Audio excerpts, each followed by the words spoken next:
In these Sangha Nights since the autumn, we've been looking at a theme that we've called Buddhism through time and space.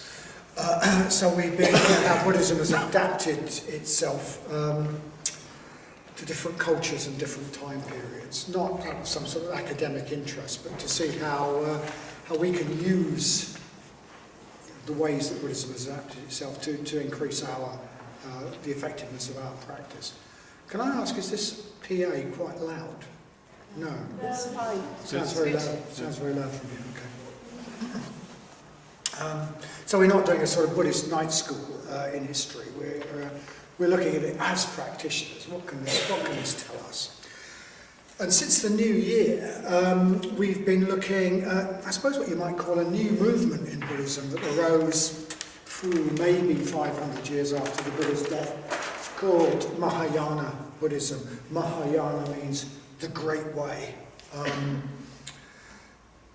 Arose maybe around the time of the beginning of the Christian era. I mean, the precise details of how the Mahayana evolved. There's just a few scraps that we've got to go on. Scholars can argue endlessly about them. It gives them great fun. So we don't really know that. But we do know what Mahayana Buddhism emphasised once it had evolved. And we know that because we've got lots of Mahayana texts we can still read. And because most of the schools of Buddhism in the world today came out of Mahayana Buddhism. So we've got a lot to go on about Mahayana Buddhism. The only exception, the only type of Buddhism in the world today that didn't, as it were, grow out of Mahayana Buddhism is the Buddhism of South Asia. So, Buddhism of places like Thailand, Sri Lanka and Burma. All the other different schools of Buddhism in China, Japan, Central Asia, Korea, Indochina, Tibet, they all grew out of the Mahayana tradition. And most of the Buddhists who've ever lived have been Mahayana Buddhists. And as we saw a couple of weeks ago, one thing about the Mahayana was that it really re-emphasised the altruistic aspect of practice, the aspect of being about others. It emphasised the fact that we don't just practice to make ourselves freer and more happy. We practice to have a positive effect on those around us, to be of more use, have any music. We practice to stop being part of the problem and start being part of the solution. We practice not just to help ourselves evolve, but also to help others evolve, to help humanity to grow up and stop creating all the suffering that we mutually create for ourselves, to make the world a better place.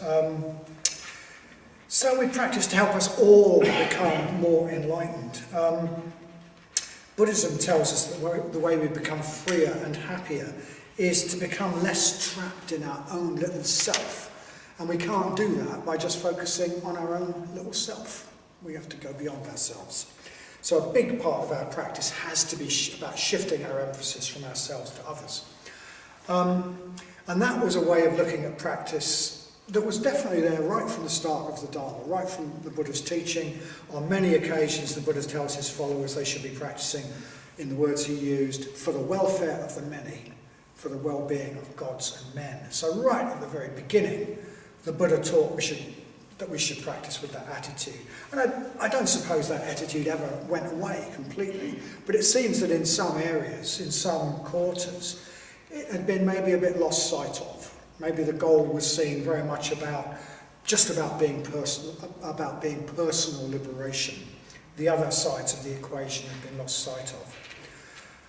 So Mahayana Buddhists really re-emphasised that aspect of practice, and they did this through coming up with a new spiritual ideal in a way, or a rephrasing of the spiritual ideal, which was the ideal of the Bodhisattva. Bodhisattva was seen as someone who practiced the Dharma not just to become enlightened themselves, but to help all beings to move towards enlightenment. So that was one thing the Mahayana re-emphasised, was that other regarding aspect of practice. And another thing it did was to emphasise that all different sorts of people living in all different sorts of lifestyle can practice the Dharma. Okay, there's no doubt that in the area where he lived, the historical Buddha encouraged people to leave behind their home, their worldly identity, and lead this really radical life of renunciation, where they're really radical life. I mean, give up everything, be a homeless person, beg for your food, wear rags. It doesn't get much more radical than that. And he made no bones about the fact that he saw as the fast lane to enlightenment. That was the one that was going to get you there quickest, fastest. But the Buddha also had followers who weren't renunciants in that way. They were householders, maybe with families, maybe with roles in the world. He had followers who were royal advisors, doctors, traders, farmers, and at least one courtesan. He made the point that many of his lay followers, his non-renunciant followers, had made serious spiritual progress, real insight, and were at least part way to enlightenment. They maybe weren't going to get as fast as people who devoted all their energies to the spiritual life, but they could still practice effectively. But it seems that maybe over the hundreds of years after the Buddha's death, in some quarters it had become the norm to think that the real Buddhists were just the monks and the nuns. Householders couldn't be real Buddhists. What they could do is dana. They could support. Nothing wrong with that. It's great practice, but their main practice was just support the monastics and hope for a better rebirth next time. In actual fact, the Buddha's really radical renunciant followers were not monastics. They weren't monastics. They were wild people. They lived in the woods. They begged for their food. Willing to be homeless. They didn't live in comfortable monasteries where they were taken care of and given nice food at nice times. They didn't live in comfortable monasteries where they maybe got royal patronage and life was quite easy. But over time, maybe in those nice, comfortable monasteries, the idea came around that, well, you had to be one of us. You had to be a monk or a nun, preferably a monk, actually, to be a real practitioner. And one of the things, so another thing that Mahayana Buddhism did was to re-emphasize the fact that following all those detailed rules about how you should live, you mustn't eat after 12 o'clock, you mustn't handle money, loads of them, I don't know how many, that those were a means to an end. They were a means to an end, and perhaps quite an effective means to an end in the situation where they were taught. But being a Buddhist, it was also possible for people with different lifestyles to practice effectively. Being a Buddhist and following all those detailed rules weren't necessarily the same thing. And as the Mahayana developed, it evolved styles of practice that were more suited to a wider variety of lifestyles, a wider variety of people, including people who were still engaged in the world. And tonight, we're going to look at a set of teachings that came out of Mahayana Buddhism that bring together both those aspects, the aspects of practicing more for others and the aspect of making our daily life our practice, transforming the rough and tumble of a life lived in the world from a problem that stops us practicing into the arena in which we do practice, the way we practice itself, and transforming that into the practice so that the difficulties that life throws at us become the way we practice. And these are teachings that also strongly emphasise what's called exchanging self for other, which means that in any situation we seek to switch our attitude from thinking, what do I want? What do I want to happen? What can I get out of this? To focusing on the other people we're with, to thinking much more in terms of, well, how do they see this? What do they want? What would benefit them? So we looked last week at a very important Mahayana text, the Bodhicharya Avatara, the Guide to the Path of Awakening. And that's got a chapter in it on meditation.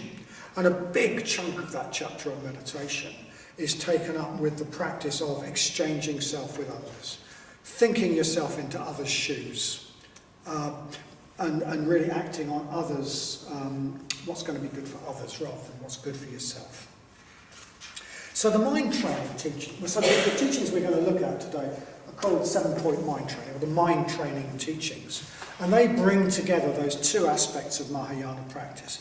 They offer a way of practice that lets people who don't live a sheltered monastic life use the difficulty of living in the world as a path of practice, and they emphasise practice being less about our own little selves and more about other people. So they combine in a way two quite important parts of the Mahayana. So, yeah, these teachings are called mind training. They take two main forms. There's the 7 points of mind training and the 8 verses of training the mind. And counterintuitively, the 7 points of mind training are much longer than the 8 verses of training the mind. And we're going to look at mainly the 7-point mind training this week and next week as well. So the core of these mind training teachings, the 7-point mind training, is a set of pithy practice instructions, okay? Giving instructions about how we should act, how we should meditate, how we can approach the sort of wisdom teachings, and all sorts of reminders about just how we act in daily life. And it brings all these together. It brings all these together in this sort of pithy instruction that just takes up a few sheets of paper. You could probably write it down on 3 or 4 sides. So people who really took on those practices would memorise this. They would know this, so that it was always there. This would be their dharma. They wouldn't need a library. They just know it. It would always be in their mind. But these teachings are very condensed. If you just go and look at the 7-point mind training, its bald form, it will probably mean absolutely nothing to you. You'll think, what a load of gobbledygook. Because they're really condensed. They often refer to whole sets of teachings with just a few words. So it says things like, they're just memory aids that are reminding people of something that they've studied elsewhere. So it says things like, practice the 5 strengths. That's really useful, isn't it? Well, it might be if you learn about the 5 strengths, or at the beginning and the end, 2 activities, one at the beginning, one at the end. You wiser? No. Okay. It's full of things like that. Always remember the 3 important points. These are referring to teachings that you had to have had. You have to have, and it just sort of reminds you of them. And there's an awful lot in there. A lot of it's very good, but we're not, and some of it's just very Tibetan. We're not going to look at all this detail. We can't possibly look at all this detail. What we're going to look at is the main points of this type of practice, which are relevant to our practice. Okay, I'm going to try and bring those out. So, the main place these teachings have survived is in Tibet, although they didn't come from Tibet originally.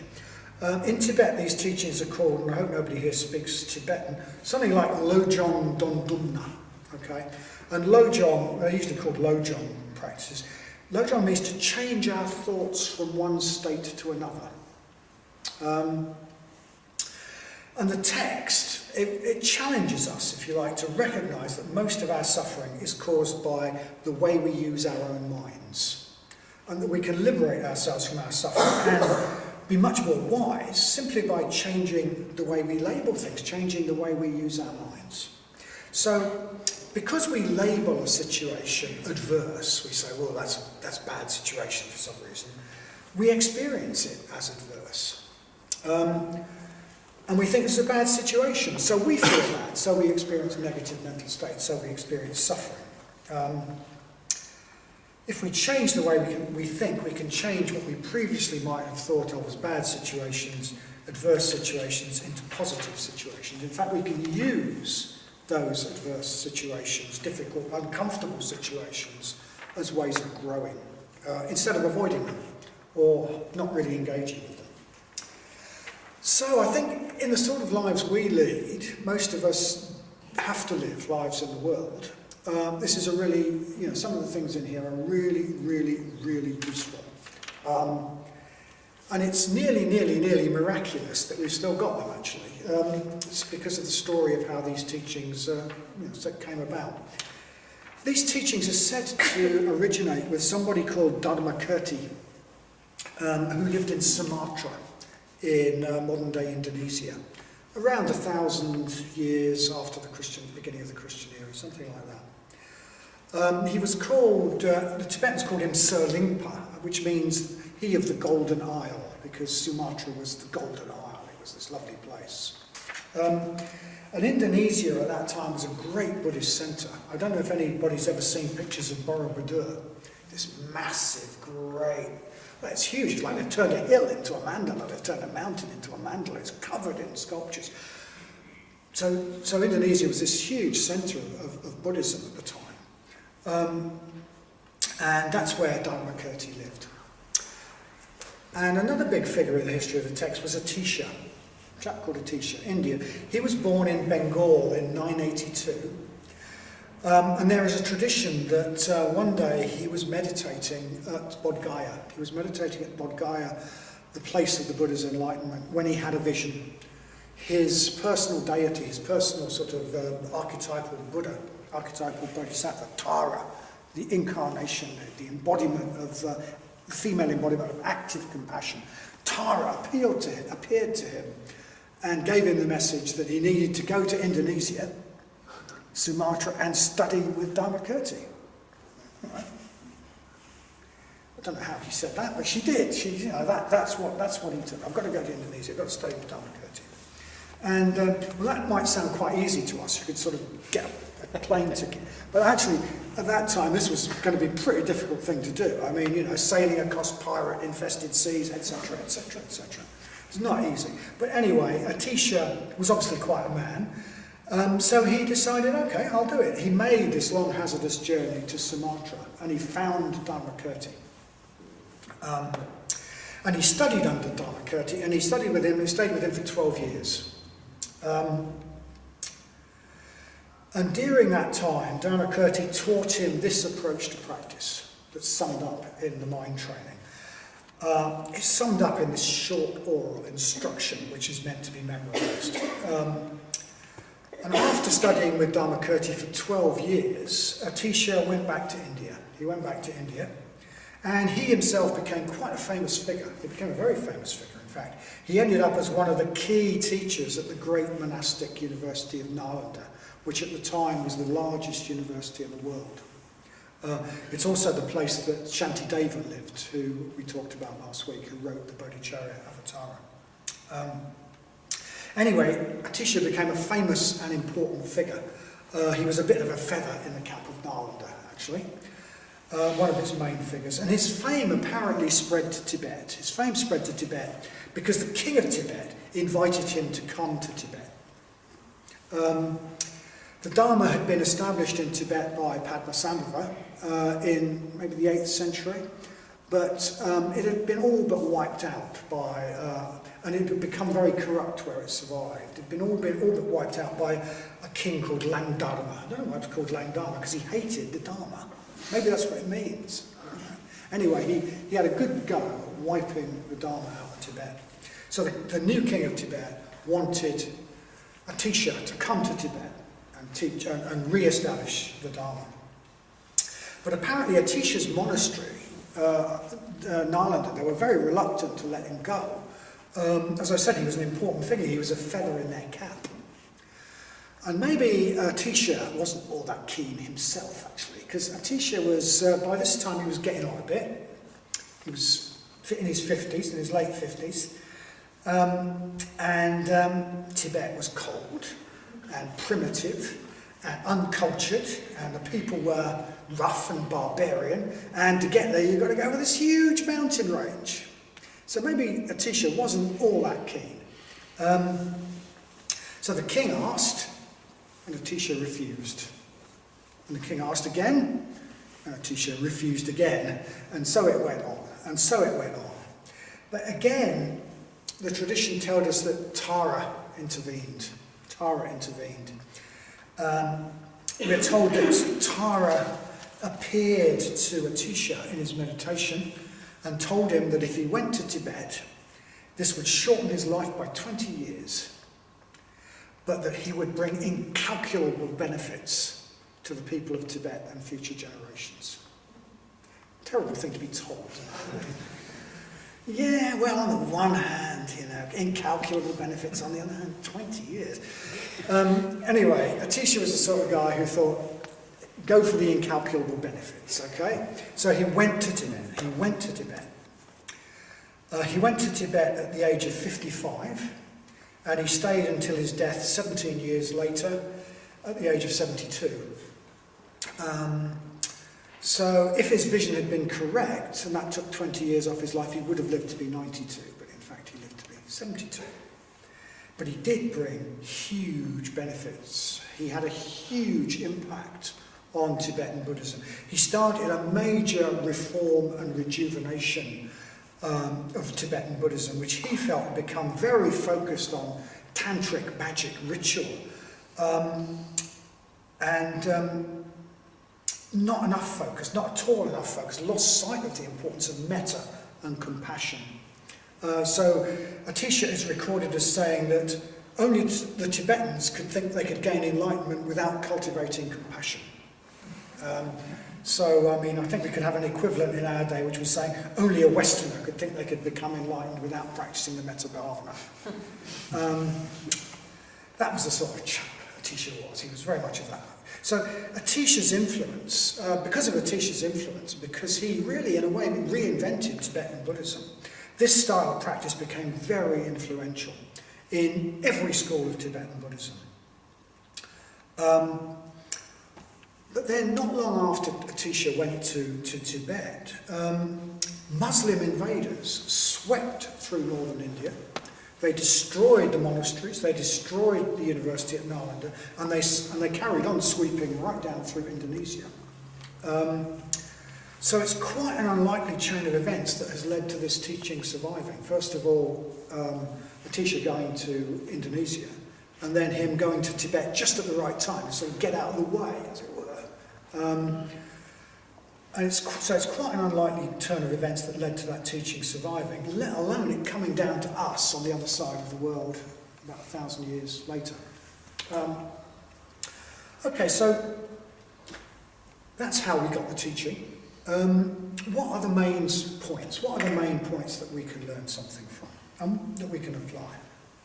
So, as I said earlier, the mind training teachings are all about, one of the really most important things is how can we make everyday life, the difficulties of an everyday life lived in the world, how can we make that practice? So it's about how we can practice in the midst of an active, productive life. A life full of people, difficult people sometimes. A life full of tasks and difficulties and challenge. How can we turn a life like that from being something that gets in the way into an exciting, radical path of practice in its own right? So sometimes we can think that to practice we have to be meditating. We have to be in good conditions, on retreat, etc., etc. We need to do all those things. We absolutely need to do all those things. We need to put ourselves in good conditions, meditate, spend time with the Sangha in order to stabilise ourselves in positive mental states. We've got to do that. There's no question about it.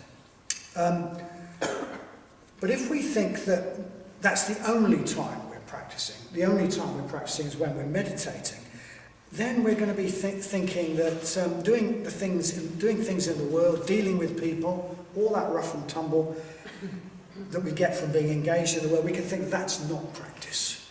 In fact, we think that's an obstacle to practice. That's something that's getting in the way of our practice. So maybe we should try and avoid it.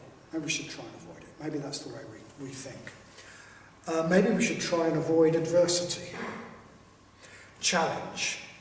Maybe we should, things that put us into a negative state, maybe we should avoid all those things and live in a sort of spiritual ivory tower. And if we think like that, and if we practice like that, well then most of us haven't got very much time for practice, have we? If we think that practice is just when we're meditating, just when we're in good conditions, We haven't got a lot of time for practice, just the odd meditation, maybe the odd, daily meditation perhaps, and then maybe a few retreats in a year. That's our practice. But if we take the mind training approach, our whole life becomes our arena for practice, including all the difficulties in it, and not just the few hours we spend meditating. And I think that's really important, because I think we need to be confronting adversity in our practice. I think the idea that we practice by getting away from adversity is really not going to work. To change, we need difficult circumstances. We might not like it, but we do. We need things that challenge our ego, things that force us to change, things that force us to grow. We need those easy circumstances to really stabilise positive states and meditate and so on.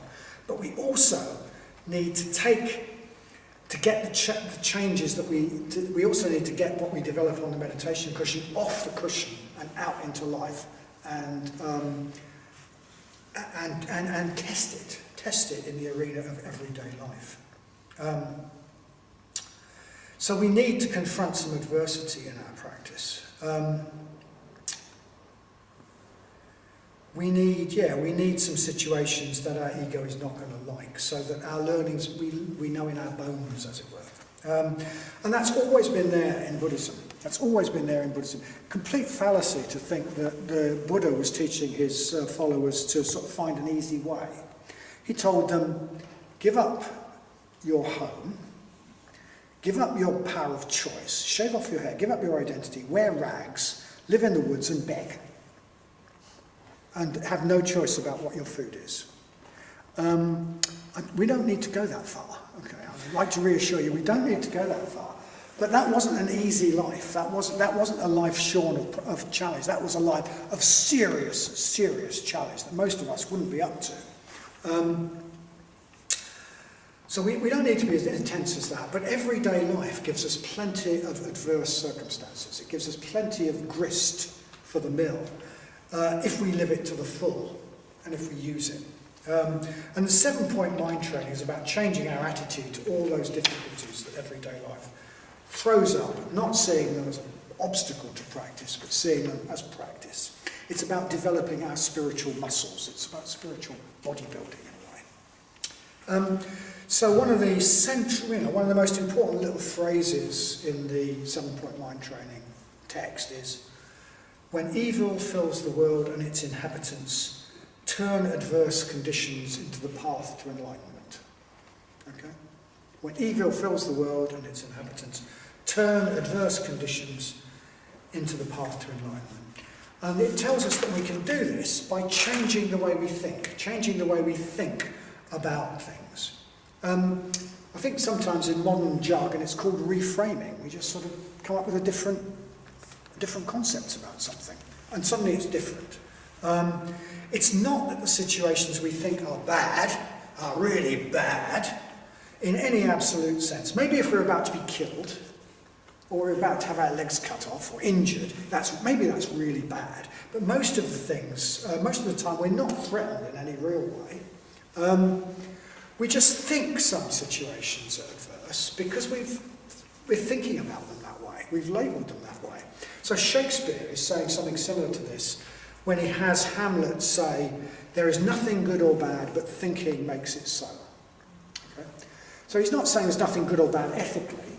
He's saying, what we label as good and what we label as bad situations, well, thinking makes it so. The way we think about it makes it so.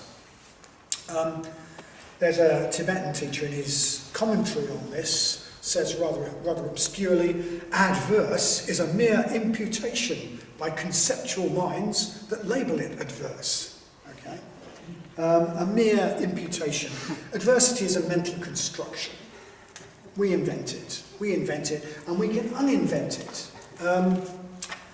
So unless we're going to be deprived of health or life, all the things we worry and fret about, get anxious about, get upset about, get angry about, get miserable about, they exist in a shadowy world of mental constructions. They're not real. The Buddha wouldn't have seen them. We create them so we can uncreate them. So, for example, We're on a diet. It's New Year, we're on a diet, and we feel really hungry. This is a real drag, this diet, I feel really hungry. Or, great, I feel really hungry, my diet must be working. There is nothing good or bad, thinking makes it so. I remember when I was giving up smoking a long while ago now, giving up smoking is not pleasant, okay? Giving up smoking involves quite a lot of withdrawal symptoms. And so what happens is I was a world champion of giving up smoking. I would give up smoking, and then I would feel these withdrawal symptoms. And what I would feel is, I feel really anxious. Oh, this is terrible. I really want a cigarette. I really want a cigarette. This is awful. This is terrible, and then eventually that would wear me down and I'd have a cigarette. So I sort of did something clicked the time that I succeeded. And I started to think, it's really great that I feel these withdrawal symptoms because that means it's working. And I had this sort of little fiction I had that smoking was like a demon on my back. So smoking's a demon on my back. And every time I had a cigarette, this demon got fatter and bigger and stronger. But every time, when I didn't smoke, this demon sort of started to get a bit worried and it started to put its claws into me. And the claws were the withdrawal symptoms. So it was, and eventually the demon was going to die. And it was really good that I felt uncomfortable because that meant the demon was dying. And it worked. I gave up smoking. There's nothing good or bad, but thinking makes it so. Withdrawal symptoms are good or bad according to how you think about them. It all depends on how we think about things, the labels we use. You go up a Scottish mountain in the winter, a lot of us do that sort of stupid thing. You go up a Scottish mountain in the winter, it's cold, it's hard work, it hurts. We're scared, it's actually dangerous. Why on earth are we doing it? If somebody made us do it, we'd say it's abuse. If our job involved doing it, we'd say, look, I want real money for this. But yeah, we just do it. We do it for fun. We do it for fun. We think of it as an exhilarating adventure, a challenge. It makes it completely different. And in the same way, we can see situations in daily life that we would think, this is appalling, I must get out of this. We can think of that as an exciting challenge, an adventure. Completely changes how we see things. So it might be worth thinking, it's about labelling situations as adverse and not adverse. How do we label situations adverse or not adverse? Well, there's a sort of nice little teaching. It's on a computer somewhat, but it's not bad. The 8 worldly winds. So the 8 worldly winds are the ego's scorecard, if you like. This side is good, smiley face. This side is bad. So gain and loss is the first pair. When we're gaining money, possessions, whatever, it's good. When we're losing money, possessions, whatever, it's bad. Praise and blame. I think it'd be better to say approval and disapproval. When people approve of us, it's great. When people disapprove of us, it's bad. Pleasure and pain. I might be able to say pleasure and discomfort. If I'm getting pleasure, this is a good situation. If I'm experiencing discomfort, this is a bad situation. And finally, status and loss of status. Traditionally, it's fame and infamy, but I think it's much more like status and loss of status. Am I, do folk look up to me? Am I high up the pecking order somehow? Or, am I being sort of demoted and treated like an underling somehow? So the 8 worldly winds. And the 8 worldly winds are how we usually describe, how we usually decide whether a situation is good or bad. We seek happiness by going for gain, praise, pleasure and status. And usually there's one particular pair that really works for us. Like some of us, really it's about pleasure. It's about get lots of pleasure in my life and avoid discomfort. For some of us it's about being approved of, being liked and not being disapproved of, etc. Some people build their lives around possessions, gain. And it'd be terrible to lose money, etc. That's how we judge our life, that's often how we live our life. But the problem with the 8 worldly winds is that as a way of making us happy, seeking one side of the 8 worldly winds, it's got a problem that it doesn't work.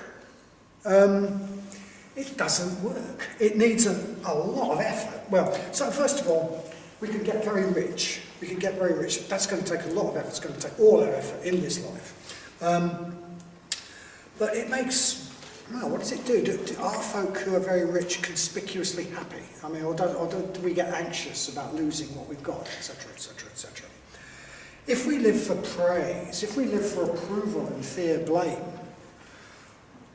we're always worried about what others will think. We're not our own person. We're not our own person. We're not an individual. We're just being blown along by people's approval and disapproval. We never really become a proper person. If we live for pleasure and avoid discomfort, we become weak and addictive. We can't, we just go for the short-term pleasure, and in the long run, that's just going to cause us a ton of pain. We won't be able to face the discomfort of breaking addictive patterns, the discomfort of just saying, well, no, actually, it'd be better to look to the longer term. So we become weak and addictive. If we look for status and we want respect, if we look for status, you probably know people who are really into status.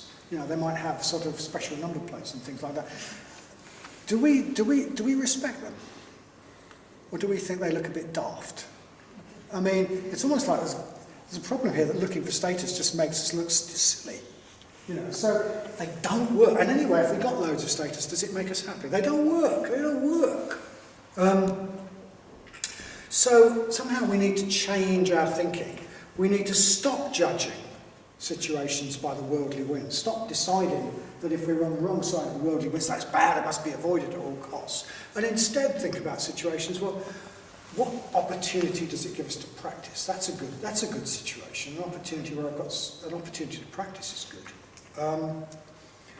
So instead of avoiding situations we might find difficult, we welcome them as an opportunity to practice. Make it an adventure, like climbing a mountain. Great, on Tuesday there's this really difficult meeting. What an opportunity to practice patience. Or as Padma Vajra sometimes says, great, a really negative person.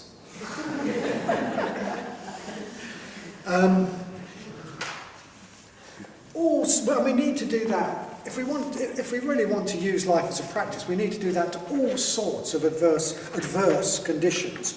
Illness, all the sorts of suffering. Change our attitude. Turn what we previously thought was negative into something that we thought was stopping us from practicing. Turn that into practice. Turn that into the way we practice. Don't judge it on the basis of the worldly winds. Judge it on the basis of whether it gives us an opportunity to practice. So, the 7-point mind training looks at how we can do that in quite a few areas. The most crucial, and the most shocking probably, is it asks us to change the way we think when we're dealing with people.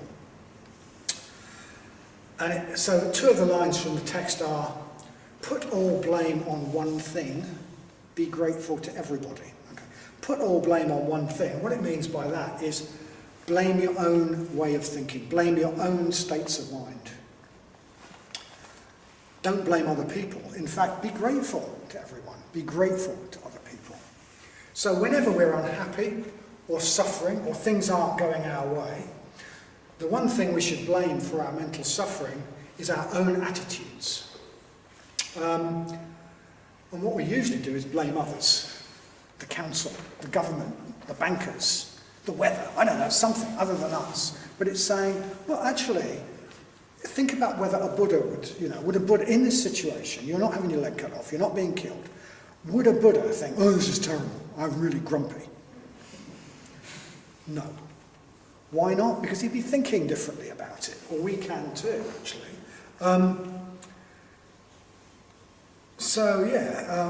We usually blame something outside ourselves, but if we take the radical Dharma perspective, the perspective of the 7-point mind training, then things look very different. According to this perspective, it's our self-cherishing, our self-importance that are the things to blame for our suffering. If we really practice the Dharma, we would welcome opportunities to challenge these things in ourselves. We would welcome opportunities to practice patience, opportunities to liberate ourselves from the grip of material things, opportunities to, all sorts of things. When a person was rude to us, we've got an opportunity to practice patience. Hooray! Free ourselves from our self-importance. Put all blame on one thing. And instead of blaming, be grateful to everybody. Hey. So, I mean, this is such a sort of challenging way of changing things. And it might almost seem comical in some ways to Western attitudes. It's so far from our usual way of looking at things that, it might seem comical. But from the wisdom perspective of Buddhism, it's our usual conventional attitudes that are comical, or would be if they weren't so tragic, actually. From the Buddhist wisdom perspective, our normal ways of going on are like the deluded actions of people suffering from some sort of mental illness or something, people who are lost in their own delusions and don't see reality as it is.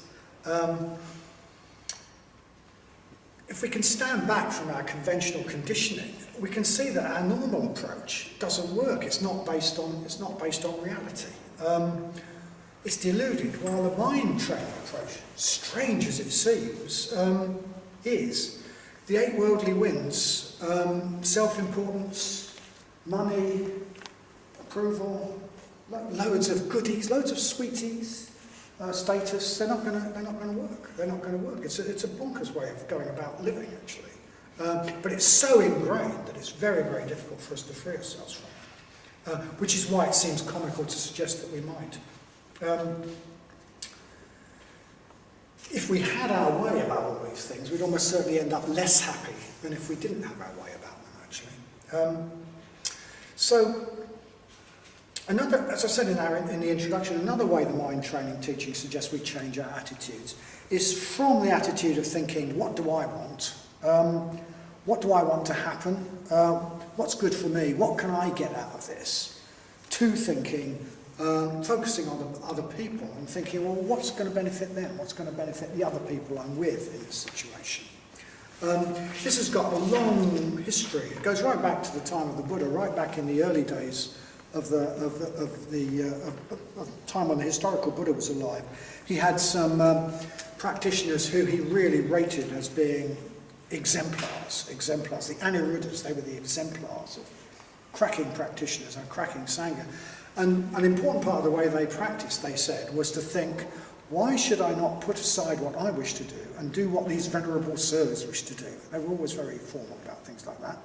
And as we saw, that carries on, and it's there in the Bodhicharya Avatara, that idea that an important part of practice is getting out of what can I get out of this, imagining what it's like to be others, and actually seeing things much more from their point of view, seeking to sort of move our emphasis. And that can really transform our response to situations we thought of as difficult and that we perhaps wanted to avoid. I mean, my own experience of this, one area where I remember this working for me was in visiting my aged parents. So, I've still got my father, but I had very, very aged parents for a long time. And I used to regularly go and see them. And I'd go and see them out of, consciously, consideration for them. But when I got there, so I was doing it for them, but when I got there, the fact that the television was on all day, really loud, and the choice of programmes was rubbish, and my father would try and have political arguments with me, and if he wasn't doing that, he'd want to go down the pub at lunchtime, which I hate doing, etc., etc., etc. I would get quite grumpy, actually, and occasionally I would go, and I actually wouldn't be very nice to them at all. I'd gone down there to be nice to them, but I wouldn't be nice to them at all. And of course, why that was is because when I was there, I was focusing on me. I was focusing on what I want. And somehow the penny dropped. I had actually come in contact with these teachers. Well, I go there for them. So it doesn't matter what I like. It absolutely doesn't matter what I like. And somehow that really did... I'm sorry, Matty's looking at me, probably thinking, well, you wouldn't have noticed. But it really did change. It really did change my response, actually. It really did change my responses in that situation. Changing the way I was looking at it, making, getting out of, well, what do I hate watching daytime TV, bloody stupid quizzes, really loud. Well, what does it matter? I'm not there for me. Maybe I can even have an argument with my dad because he loves them so much.